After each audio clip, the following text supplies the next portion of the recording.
Hello, I'm Mike Shear, Executive Editor of the Columbus Dispatch at Dispatch.com. I'm here today with reporter Amani Bayo to discuss our Sunday cover story for December 15th about the challenges Somali immigrants face when settling in Central Ohio. This is part of our weekly From the Editor conversation with reporters who do our Sunday cover stories. And Amani this week is working on how immigrants to Columbus are experiencing challenges with violent crimes in their neighborhoods and how they react and go from there. So welcome, Amani. Thank you. Hi. Glad to have you here today. All right. Glad to be here. So let's start at the very beginning here. Somali Americans make up the largest immigrant group in Columbus. Why is that, and how did that come to be?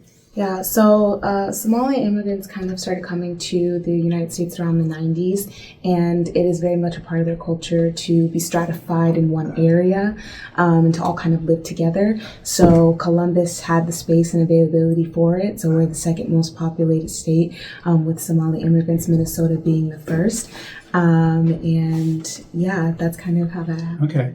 So that's how folks came here, and it's 60,000 folks that are Somali immigrants consider Columbus home now. Yeah, absolutely. Okay, so that's a sizable population of a major city, or not a major city, but a significant city across Ohio. Yeah. Absolutely. So what has brought people from Somalia to Columbus? Yeah, so around that 90s period, there was a lot of civil unrest, civil war broke out in Somalia, humanitarian crisis, just unlivable conditions. A lot of Somalis ended up seeking refuge in Kenya or South Africa, but ended up finding themselves in the United States, again, in either Columbus or Minnesota for the most part. Okay. So how did you develop your idea for this story? When you came to us months ago pitching this idea, how did it come to you, and why did you think it was important to tell the story? Yeah, absolutely. I was just really curious about how this large group of new Americans are faring in their new communities. Mm-hmm. What are their struggles being a new American? There's so many unique challenges that could come about. How are they living? How are they assimilating? And there's such a huge population. So it was kind of started as a question that I wanted to answer, and I wanted to answer that by looking at unique stories, unique experiences, and seeing how can be applied to the community as a whole. Okay, so when you started working on this story, then you found that the violence angle was a very important one and a very serious one with a lot of repercussions. Is that? Absolutely. I found that a lot of Somali immigrants, new Americans, are in affordable housing, low-income housing that experiences a lot of crime. And they're all kind of piled on top of one another, and they're experiencing very poor living conditions they didn't know they were going to experience. Mm-hmm. So they're not really quite sure how to handle it, what their child is going to be exposed to. A lot of now first-generation Americans of Somali immigrant parents, and that obviously comes with a lot of challenges, a lot of struggle. So folks immigrate here, they settle in an apartment complex in Columbus, but by chance that complex might be where there's more violence than other people in Columbus may see on any kind of regular basis. And they are trying to cope with that, adjust to all the significant changes they're already confronting from the difference of American culture versus their home culture. And how does that kind of impact the children in particular in this case? Yeah, that's a good question. It's really unique from them because they've already experienced so much violence and trauma coming from a place of war, and to come here and see gun violence and just see maybe their child exposed to danger and drugs, and it can be very traumatic. Yeah. Yeah. Okay. So your story tells the stories of three different men. And so maybe I thought we just walk through their stories a little bit here. We'll start with Bashir Ahmed. Yeah, absolutely. So I met Bashir through My Project USA, which is a nonprofit that helps at-risk youth. He's a soccer coach for My Project USA. And so we talked about his experience growing up in South Park Apartments and being exposed to really poor conditions, drugs, violence, and not knowing whether this was the norm in America, kind of what to do. Couldn't rely on his parents to kind of understand what was happening around him. And seeing that at such a young age kind of shocked him away from it. And so he just really went into sports and tried to find other ways to assimilate into America. Bashir fled Somalia with his mom at age 4. They lived in Kenya before coming to the U.S. They started out in Atlanta and then came to Columbus. Okay. And what did he experience here? I mean, what happened to him here? Yeah, so not so much in Atlanta, but when he came to Columbus, he experienced a lot of gunshot noises. He didn't know that was something that he'd hear a lot. Police presence all over the place on a consistent basis. Older men that were kind of sketchy, maybe didn't have the best intentions, that he didn't get the good feeling around. Just not very safe when he left his apartment. Okay. And the second one is Yousef AET, who's not related to Bashir. Exactly. He goes by the initials KY, but his story is a little different. He actually ended up spending time in prison. Absolutely. So yeah, I met Yousef through an elder in the community, and so his story definitely is different, and that came from such a strong desire to belong and be like his peers, which I know a lot of youth and adolescents can relate to. Unfortunately, his peers were in impoverished apartments on the West Side, and that meant to fit in, to commit petty crimes up to felonies. And the dangerous things, his parents didn't really know to tell him, hey, don't hang around that crowd, and kind of let him to prison. Okay. And what did that involve exactly? The petty crime, theft for the most part. Okay. Yeah. Okay. And then the final person in your story is Dadir Bakari, who is 18. Tell us about him a little bit. Yeah, so Dadir had lost his brother one night to just a senseless act of gun violence.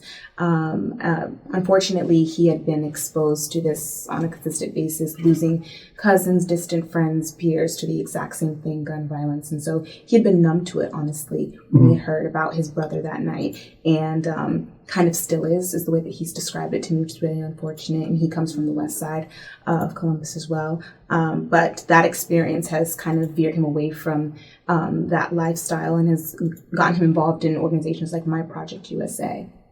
Okay, so of these three, Bashir, please correct me if I say this wrong, he dealt with these the challenges of violence in his neighborhood, has largely avoided any problems because of it. Absolutely. Yousef obviously ended up spending time in prison because of criminal charges, but was not involved in violence per se. Absolutely.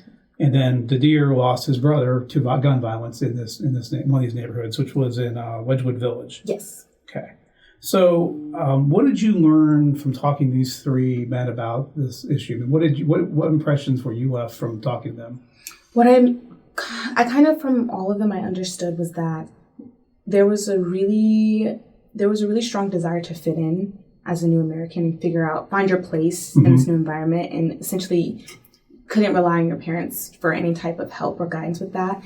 And so they kind of latched on to an identity that they look the most like, which are African Americans here. And unfortunately, African Americans are branded with very harmful stereotypes and very harmful discrimination. And that is something that they latched onto that didn't always have the best outcome. Yeah, so let's talk about racism for a second. Sure. Obviously, that plays a role in this conversation. And they're coming from a country where that issue is perceived much differently than it is here in the United States. Yeah. And so how do they have to cope with that? They weren't, I mean, you mentioned a minute ago too, they were not aware of certain cultural issues here or stereotypes. So knowing what they didn't know what they needed to know basically, and that made this very complicated. But how did they cope with how America views race? That's a really good question. Honestly, I would say that there maybe really isn't a way that they know how to cope with that issue right now. But what I do know is that it's coming from just being unaware is the biggest issue. With a stereotype threat, if you know you have these labels on you and, society kind of already paints you a certain way, you kind of have that option to work against it or fall into it. But then not knowing that this is what people see out of you and expect out of you, and you're just trying to fit in, and this is the only way that you see yourself fitting in, that can cause a lot of confusion and a lot of just unnecessary trouble. So it's really about being aware of how they are perceived by their new neighbors and their new co-workers, et cetera, wherever they may, fellow students, et cetera. Absolutely. Exactly. Okay. So what is being done to help out folks in this community? What's being done to help educate new arrivals, whether they're Somali or other immigrants? Yeah, that's a great question. So because what's unique to Somali culture is that there will always be stratified in one group. They live very close with each other, lots of family, lots of children, aunt, uncles, end up living in the same environment. So it's reaching them where they are and educating them. So there are a lot of organizations, My Project USA, which I mentioned earlier, Somali Bantu Diverse Center, Somali Can, Somali Community Association. They help to educate the parents about their children, what their children are going to be exposed to, what is the culture of gun violence in America, and what they need to be aware of to counsel their child. And then also doing the same for youth, letting them know about the dangers of what they could be exposed to and kind of just how to stay away from it, which is something they didn't have when they first came here. Okay. So the community's in a better spot today than it was 5 or 10 years ago to cope with these challenges and understand how life functions here? I'd say so, yes. Okay, great.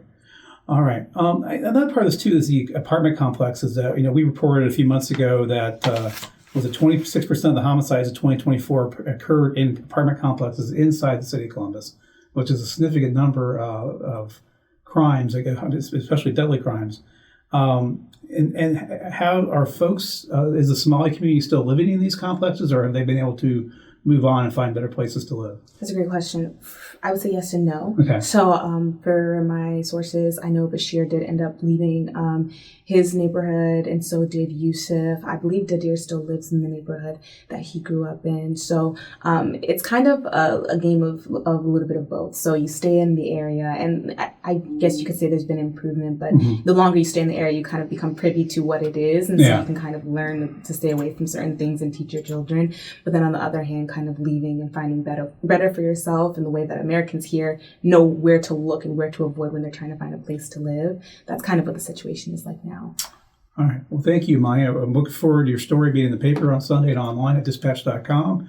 Appreciate you taking time to talk to us today. Thank you. And we will be back next year with more from the other episodes. Up first next year is a look at Ted Carter's first year as president of Ohio State University, and that is scheduled to appear in the January 5th editions. Thanks for joining us today, and we will see you next time.